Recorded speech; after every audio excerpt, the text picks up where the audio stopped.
Okay. Well, thank you, Coalition Z, for having me here. I know that this presentation has been categorized generally as environmental protection, but what I want to focus on today is how Generation Z has a very unique opportunity to be at the forefront of combating the climate crisis in the US and globally.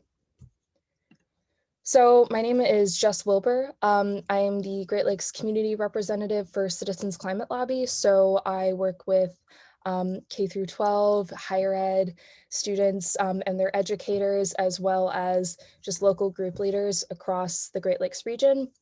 And I'm also the international outreach intern, so I work to support our international chapters as well. So first, I'm going to start with some climate impacts across the US. I'll go through this pretty quickly since I'm sure a lot of us are already pretty familiar with a lot of these. I mean, after the wildfires that we've seen over the past couple of years in California, it's a little hard not to see the impacts of climate change across the US. So first, let's talk about public health. Climate change will exacerbate existing climate-sensitive health threats, such as allergies, asthma, and heat-related illnesses. It will also create a lot of new challenges, exposing more people in more places to hazardous weather conditions and climate conditions. And as people have to move inward to avoid coastal regions that are flooding or areas where we're getting so much drought that there really isn't any arid land for food growth or good water quality, then the amount of space that we actually have to live is going to decrease. And so it's going to put people in really close proximity, making vector-borne diseases and other communicable diseases like the COVID-19 pandemic, for example, a lot more rampant and easily spread. So next, let's talk about forests. Climate change will cause frequent extreme weather events and severe ecological disturbances. It will lead to the alteration of forest productivity and health, and it'll also alter the distribution and abundance of different species. So we're going to be losing a lot of species over the coming decades as a direct result of climate change. It will also lead to decreased tree growth and carbon storage, which will make all of our emissions and warming worse. And it'll also lead to increased tree mortality and more rampant wildfires. So for coastal regions, climate change is going to increase the frequency, depth, and extent of tidal flooding as a result of sea level rise. This will also lead to higher storm surges and increased probability of heavy precipitation events. It'll also increase the cost and decrease the property value for coastal communities, so it'll have a severe effect on the economy of our coastal regions. It'll also lead to accelerated erosion and exacerbate pre-existing social inequalities. So for water, there will be an increased risk of drought due to groundwater depletion in inland regions. There's going to be an increased risk of flooding and saltwater contamination as sea level rise occurs and all of our ocean water mixes with our fresh water more further up inland. There's going to be unpredictable changes to precipitation patterns, and this will create a disproportionate availability of and accessibility to water across the US. So again, will really exacerbate and further divide existing inequalities across the US. So why Generation Z? Why millennials? Why young people? Why do we have to be the ones to be really leading this movement? There's a saying that youth are 25% of the population and 100% of the future. So recognizing this reality, 21 plaintiffs under the age of 19 filed a suit in August of 2015 against the federal government, saying that the federal government has caused them harm as a result of perpetuating fossil fuel policies. The youth are claiming that the government has breached the public trust domain, denied them their federal constitutional rights to due process and equal protection, and caused them great harm by its affirmative actions like permitting fossil fuel production that will cause potentially catastrophic consequences of climate change, which will be felt the hardest by their generation and future generations. While the judge ended up denying these young plaintiffs suffering harms from climate, the trial process and the revolution behind them have brought youth voices to the forefront of the climate movement. So next, let's talk about lifetime wealth loss as a result of climate change. So if we look at the graph on the left, a 21-year-old college graduate in the class of 2015, earning a median income of earning a median income will lose over $126,000 in lifetime income and $187,000 in wealth. Without action on climate change, the same 21-year-old earning a median income will lose $100,000 in lifetime income and $142,000 in wealth. For the children of millennials, the losses for climate change will be drastically greater. So looking on the right, a child born in 2015 with median earnings will lose $357,000 in lifetime income and $581,000 in wealth. A child born in 2015 who will graduate college will lose $467,000 in income over their lifetime and $764,000 in wealth. So without action on climate change, the millennial generation and future generations as a whole will lose nearly $8.8 trillion in lifetime income. So we can see that young people have already demanded a lot of their leaders, and their voices have become really powerful and globally recognized. So, on the left, obviously, we all know Greta Thunberg at this point. And then we've seen really powerful youth movements in the US, like Sunrise at the top right, 350.org, Zero Hour, and Youth v. Gov. So again, we've seen the Sunrise Movement have so many incredible organizing moments over the past few years around the Green New Deal. We've seen youth groups with Our Climate lobby for state-level carbon pricing across the US. We've seen Greta Thunberg's inspired school strikes for climate across the US. And we've seen world leaders acknowledge how powerful these youth voices are and how wonderful it is to see us standing up for all of the losses and harm that our governments have done to us. So this is a quote from the Swedish Prime Minister. I am glad to see that young people are taking to the streets in Europe to raise visibility of the issue of climate change. Their movement has spread to many cities and can bring about change. Our goal is to allocate a quarter of the EU budget to climate change mitigation. And I don't know if you all have heard the news, but the EU has recently pledged carbon neutrality by 2050. So next, I'm going to talk a little bit about the organization that I'm representing, Citizens Climate Lobby. So we are an international organization with a total of 611 chapters. While the majority of our groups are in the US and Canada, we also have groups in Africa, Asia, Europe, Latin America, and Oceania. We're nonpartisan, and we pride ourselves on building relationships with everyone, even those who oppose us. So we're a nonprofit organization driven by the work of our volunteers, and we pride ourselves on being for something rather than against something. We like to say that we are for a livable world.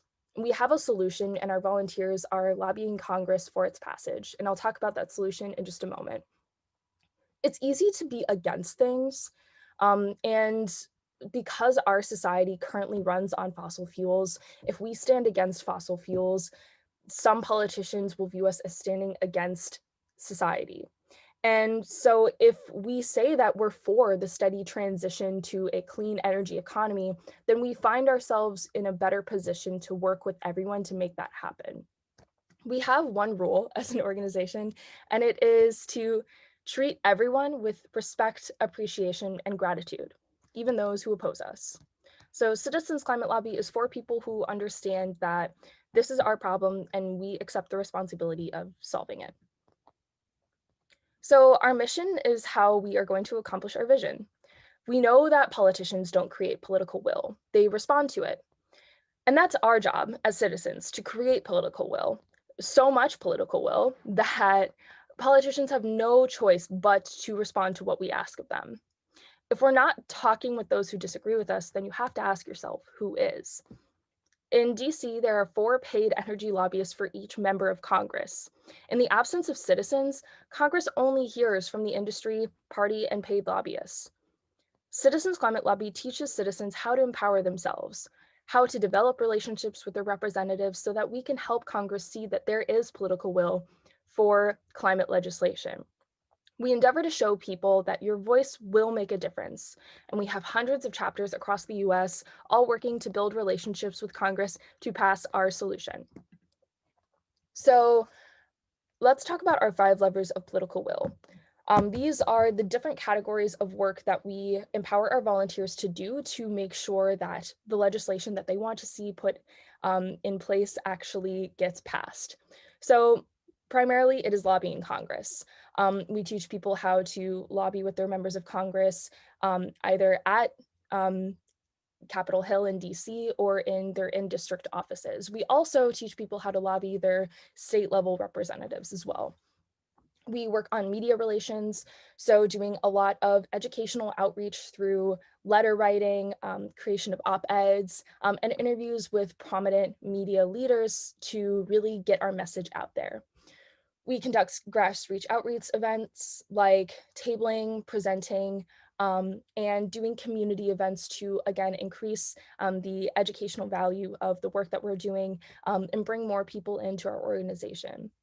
We conduct grasstops engagement. So we go to local influencers, leaders, municipalities, and city councils to get prominent endorsements for climate legislation.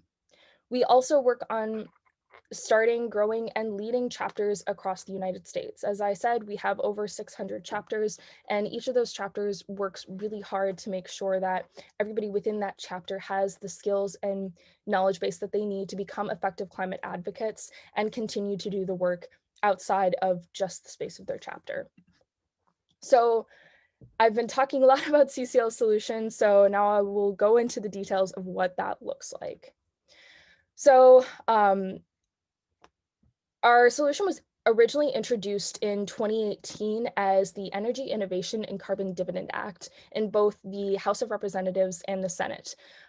Obviously, we had to reintroduce it again in 2019 with the turnover to the 116th Congress, and it will have to be introduced once again with the move to the 117th Congress in 2021.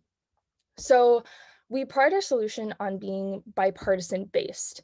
So it's something that has things that both Democrats and Republicans can agree on in its current form.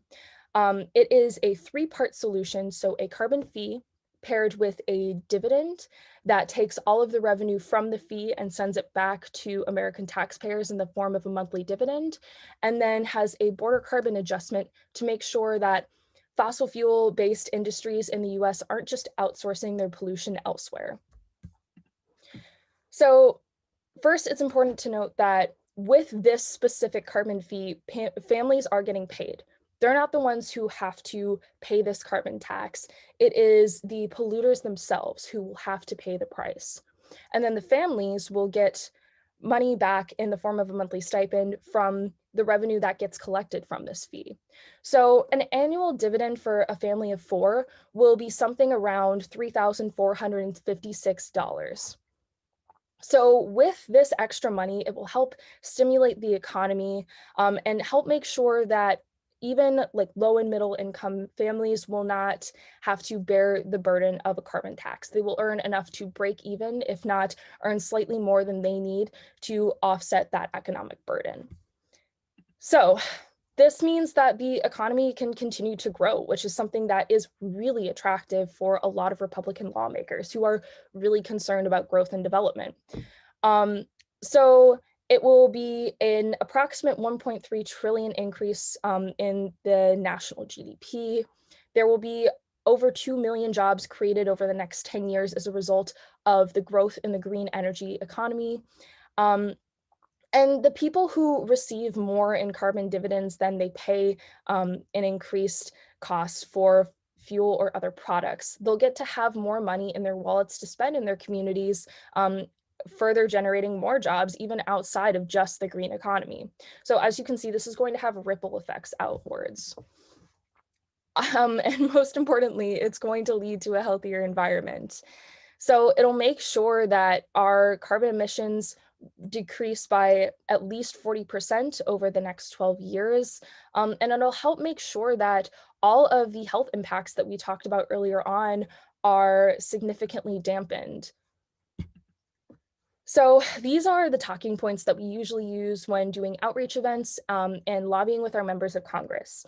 We say that it is effective because it will reduce America's emissions by at least 40% within 12 years. It's good for people, so it'll improve health and save lives by reducing pollution and allowing Americans to breathe. It'll be good for the economy, so it'll create over 2 million jobs over the next 10 years in both the green energy economy and outside of the green energy sector.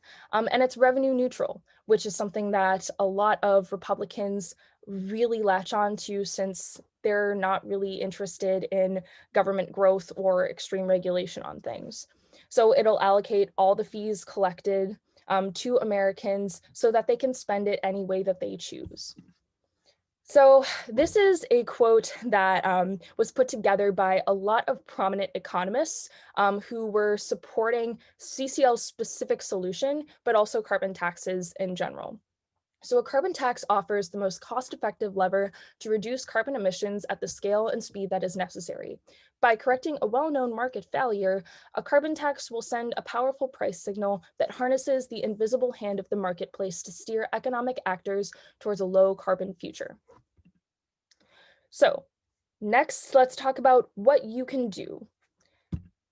You can exercise your political power. At CCL, as I've said before, we want to make sure that all of our volunteers are empowered to exercise their political power and build political will for a livable world. So we'll teach you how to write to your elected representatives through email, Twitter, snail mail if you so choose. We'll show you how you can follow your elected representatives on social media and the best ways to comment on their posts to make your voice heard by them. We'll give you tips on how to call your elected representatives and a good timescale of how often to do it. We have different toolkits that you can use to help you compose voice messages, emails, or letters to your members of Congress, so you don't have to feel like you're starting from scratch. And then obviously we'll teach you how to lobby with them in person. We'll also help you find out where they're having town hall events so that you can continue to interact with them within your community. Another thing that we will have you do is write a student testimonial. So we're currently collecting photos and quotes from students showing why they want to support a price on carbon. So we're basically collecting these in the form of a Google Slides presentation that we're sending to each member of Congress at the end of the year. So you can also attend a climate advocate training. This is sort of the baseline introduction to CCL as an organization and all of the work that we do. So basically there are two sessions every month. There is a day session around 1 p.m. Eastern time on the first Wednesday of the month, and then an evening session at 8 p.m. Eastern time on the third Wednesday of the month. So you can pick and choose which of those will be better for your schedule. You can also look at attending a regional conference. We have quite a few coming up. And if you want to learn more about each of these conferences, if there is one in your region coming up, I've included the contact information on the right here so you can reach out to the organizers. And then if you don't see one for your region coming up soon, it means that it is later than the end of February. So you can go to citizensclimatelobby.org/CCL regional conferences to find out when we're having more regional conferences later in the year. You can also join us for our national conference. Unfortunately, the last year, all of our conferences were virtual. It was really sad because, as you can see in our picture from 2019, we normally go to Capitol Hill together, and it's a giant force of intergenerational advocates all there to lobby for carbon fee and dividend. But, we'll see if we can meet in person this year. Hopefully we can. Otherwise, you can look forward to another virtual conference. Um, you can educate your peers. So within your own communities, at your campus chapter or at your high school, you can do film screenings, you can invite experts on different climate issues, or you can host a forum to have conversations about the climate impacts in your community and the various solutions that each group has come up with to address climate change. You can also try to pursue a president's endorsement. So for those of you who are college or university students at this moment, you can actually go to your college and university president and pursue an endorsement for carbon pricing legislation. So this is a list of the current presidents that we have signed on. So we're currently at 54, but it would be great if we could get more because college and university presidents are considered to be pillars of their communities and are really well respected by members of Congress. So the reason that this whole endorsement initiative came about was to make sure that we were giving those college and university presidents a space to really voice their own political will. So how can you get involved? We have a bunch of different programs for students to get involved, but if you're just getting started and you're a little bit intimidated by all of the different things you can just start by volunteering with your local chapter. So we have a very easy way for you to find your local chapter. If you go to citizensclimatelobby.org/about-CCL/chapters, you'll be able to find the chapter closest to you. You can join one of our internship programs. We actually host 30 interns a semester. So this is just a few of the different positions we have available, but there is more if you go to citizensclimatehighered.org/chapter interns. And hopefully one of them will suit your fancy. The next program up from the interns would be the Campus Leader Program. So this is the perfect way for students who are looking to become effective climate advocates and leaders in their community, but don't have a lot of experience thus far. So you'll get to learn all of the skills and knowledge that you need to know to be an effective climate advocate. You'll have the opportunity to start a chapter at your college and university campus or your high school. And you'll get to educate others about different climate solutions like carbon pricing and like CCL's carbon fee and dividend legislation. And you'll get to rally support for this policy and help others build collective political will. So there are two different tracks for our Campus Leader program. So the regular track is for people who have absolutely no organizing experience in the past. So we'll really teach you how to build political muscle and be an effective leader. So you'll learn the basics of organizing skills in addition to the basics of climate advocacy skills. And then you'll have bi-weekly calls with a regional fellow who will act as your mentor and help make sure that your journey is a successful one. And then you'll be expected to conduct one advocacy or outreach action your first semester doing the regular track. So it could be hosting a film screening to educate your peers on specific climate issues, or it could be going with your local chapter to a lobby meeting with your representative or senator. And then you'll also have the opportunity to earn academic credit for participating in the regular track. The accelerated track, on the other hand, is for people who have pretty extensive either climate advocacy or general political organizing experience. So you'll get to start right away on building your chapter. So you'll plan and execute a campaign and hold regular meetings with multiple advocacy and outreach actions each semester. And you'll really help lead others to build their own political muscle. But again, you'll have a regional fellow there with you to make sure that your journey is a successful one. So our regional fellows are the top stage of our different programs for students in high school or higher ed. And so these are students that are either experienced campus leaders or have done really extensive climate advocacy work within other organizations. So they're here to mentor our campus leaders and help grow our higher ed team as a whole. And they also help make sure that the regional conferences have extensive programming specifically for young people. So the benefits of joining really any of these programs is that you'll get free registration to CCL's DC conferences.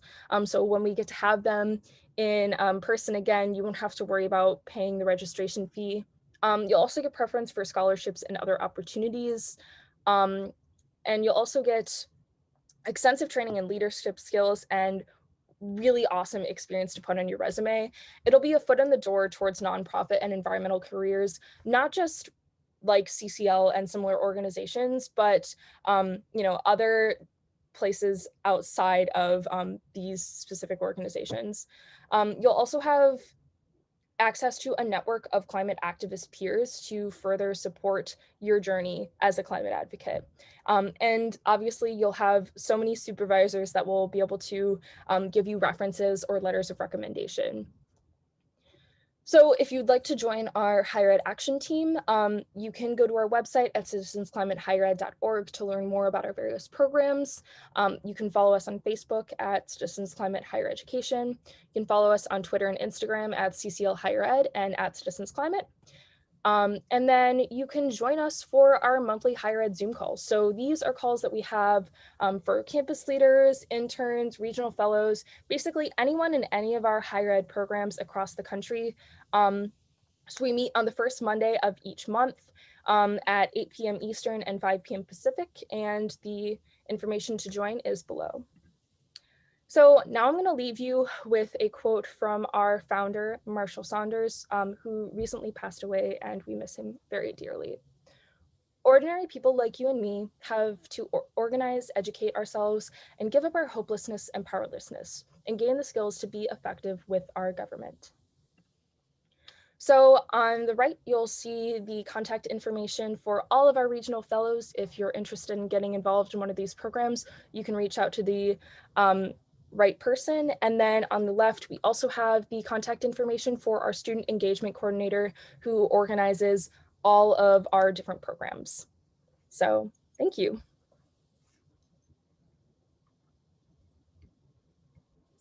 That's great. Okay, so we're gonna get started with some questions. What inspired you to become a climate advocate?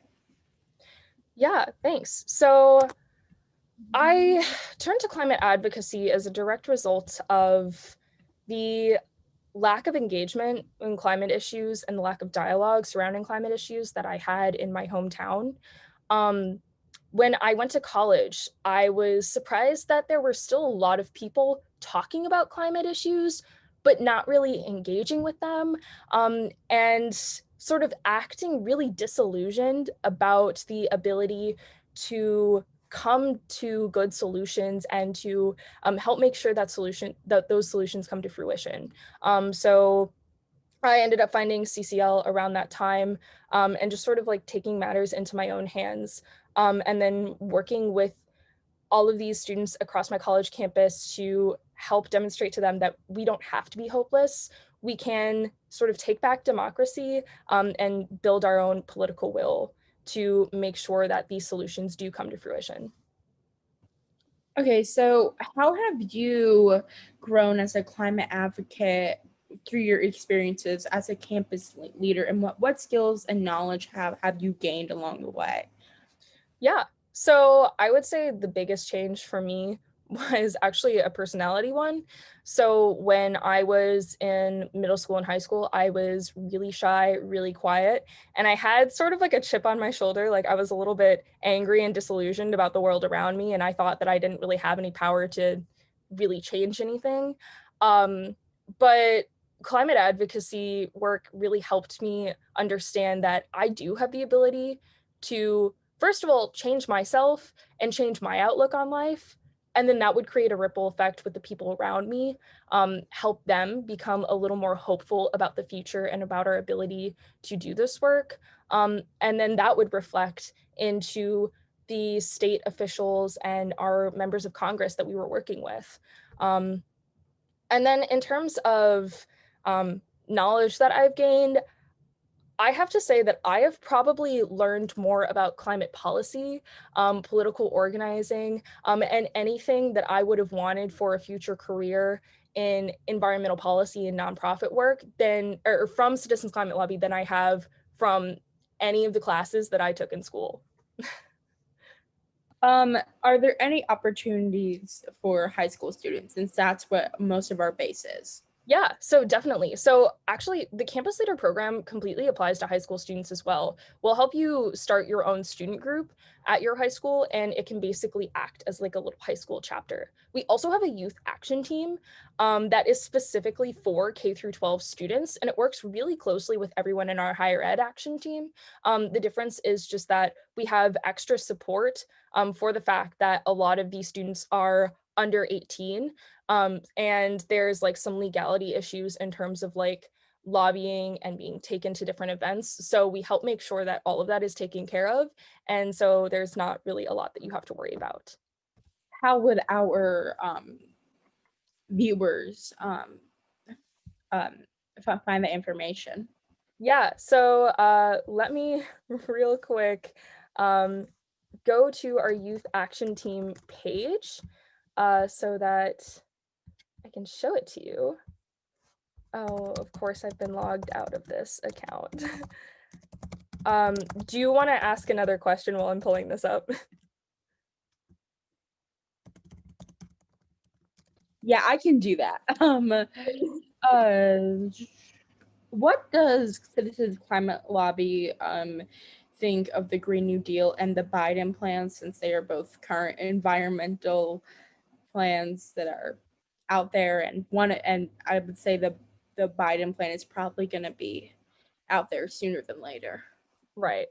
So I think CCL is really excited and hopeful about the Biden plan specifically because there is a lot of room for like introducing different types of legislation. There's not really like a lot of specific ideas that have been expressed in terms of what they're looking to implement. So as far as the Green New Deal goes, we honestly are kind of neutral on it. We have nothing against it. We think that it's an incredibly wonderful idea and a great resolution that has been outlined. We honestly see our carbon fee and dividend solution fitting in with it very well. Since the Green New Deal is currently just in a resolution form, there isn't a lot of specific legislation that has been introduced for all of the different parts of the resolution. We see the carbon fee and dividend solution being one of those first step pieces of legislation that can be a foot in the door for further legislation tied to the Green New Deal to come forward. Is it better for grassroots organizers to campaign on the state and local level or the congressional level first? Yeah, that's a great question. So the good news is that you can honestly focus on either or to start with. So you as an individual should always feel empowered to reach out to your members of Congress. There should be nothing stopping you. And we hope that at the very least, what we're able to teach you is the things that you can individually do to influence your members of Congress.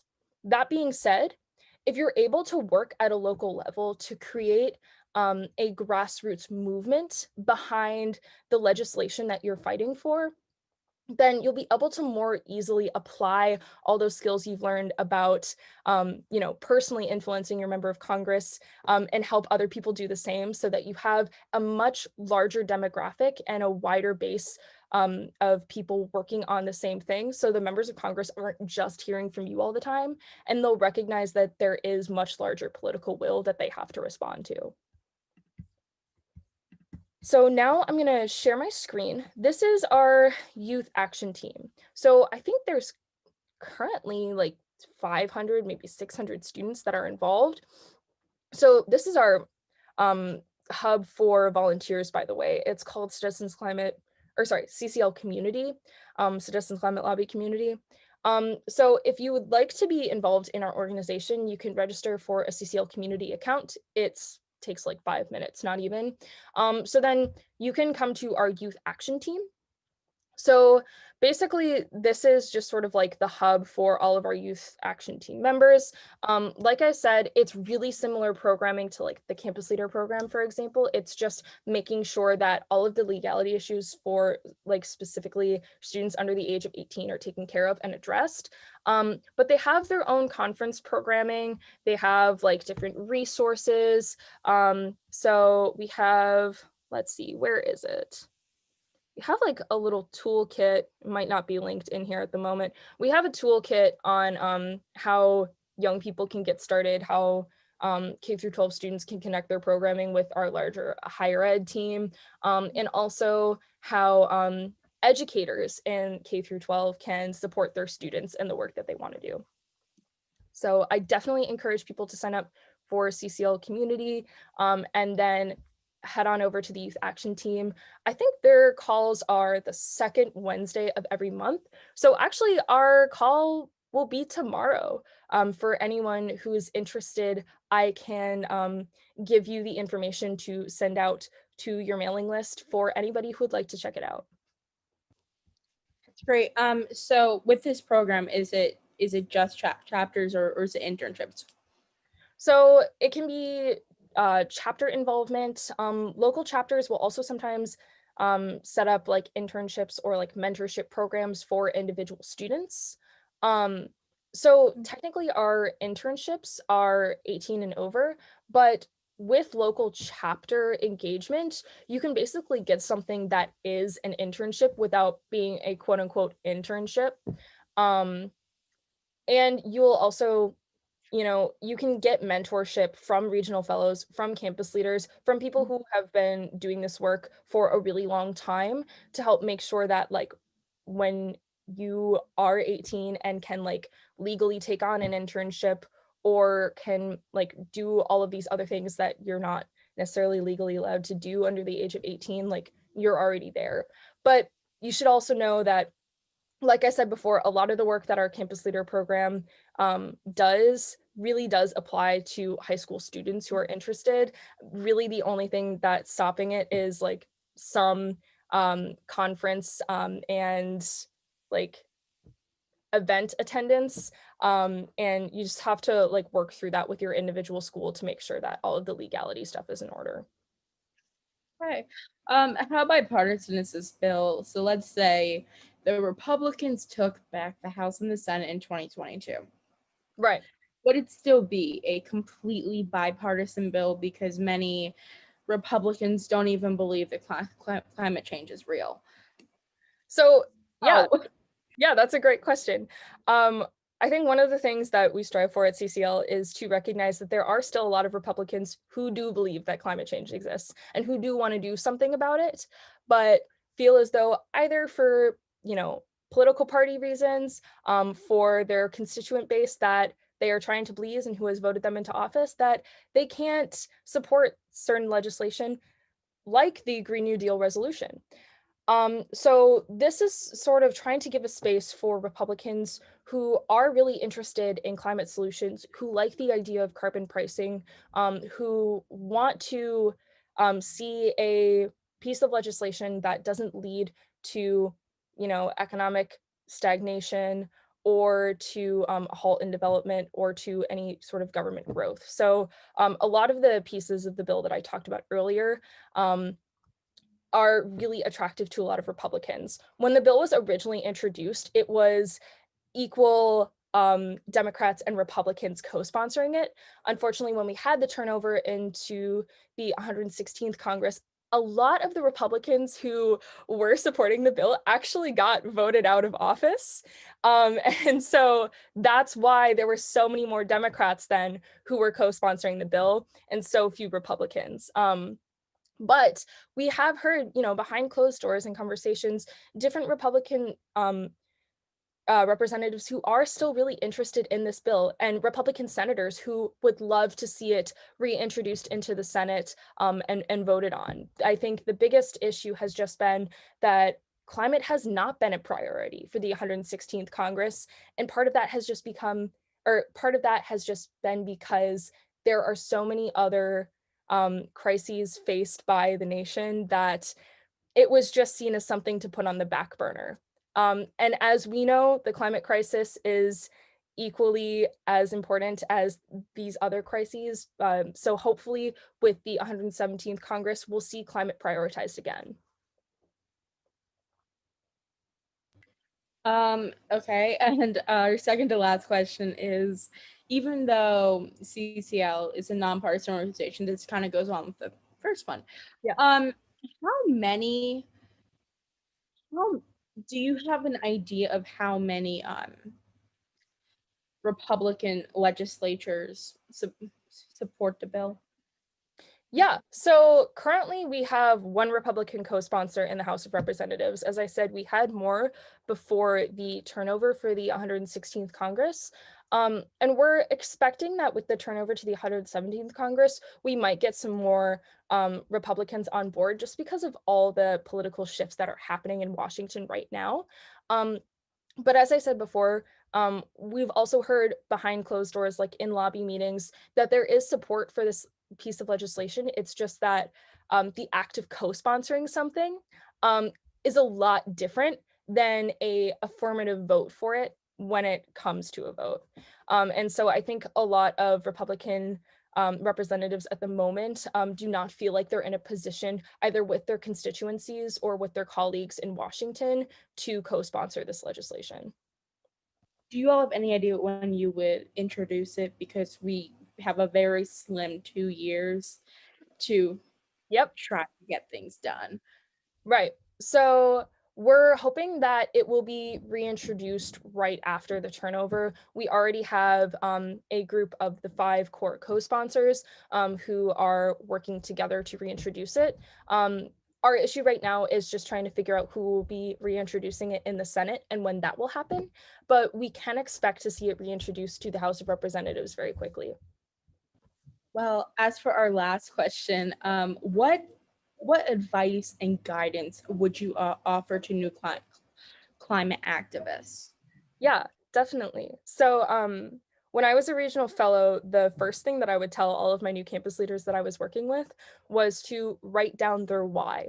So, take a good 5 or 10 minutes, think about why they wanted to get involved in climate advocacy, why they chose to be a campus leader, and physically write it out on paper.